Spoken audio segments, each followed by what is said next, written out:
When you're selling your home, street appeal is crucial. Many buyers will do a drive past, and if they don't like what they see, won't even bother going inside the house to take a look. But even if you're not planning to sell, it's a great feeling coming home to a well-presented and beautiful home. The humble letterbox plays a big part in this street appeal. The letterbox is often used to identify that someone has the correct address, so it's definitely a part of your streetscape that draws the eye. So how do you make sure it's adding to the appeal of your home instead of detracting from it? Let's get the boring stuff out of the way. Fact is, there are post office standards for letterboxes. If you're buying a letterbox ready-made, then it will probably already conform to most of these standards. But if you're planning to build your own, then it's worth checking out the standards and making sure you comply. The rules cover things like size, location, and numbering. It has to be high enough off the ground for the postie to access it easily. Some local planning schemes also include letterbox requirements. In terms of numbering, go for big and obvious wherever possible. In an emergency situation, the last thing you want is an emergency vehicle being unable to identify your home because the numbers are small, hard to read, or missing completely.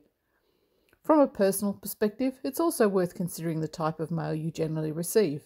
If it's only small letters, then a small slot is fine, but if you regularly receive larger letters or small parcels, you might want to think about having a bigger slot or a second box with a flap for easy access.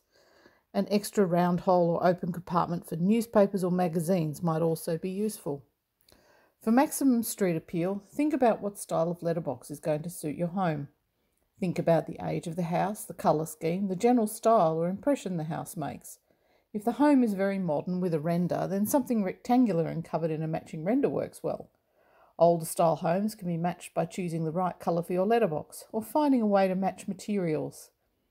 Taller picket fences often work well with an inset letterbox so that only the slots are visible. Getting this right is important. For example, a modern townhouse with a cheap mismatched letterbox does make a potential buyer start to wonder what else the developer might have cut corners on to make a profit. Importantly, look after your letterbox. Nothing screams out "dump" faster than a letterbox that's falling over, rusting, needs a coat of paint, or the numbers have fallen off. If your letterbox is going to be affected by harsh weather, it's better to choose one made of resilient materials rather than something you like that's going to deteriorate rapidly.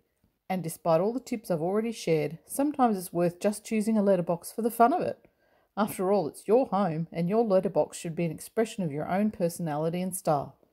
Just make sure it's practical and well maintained too. Keep smiling.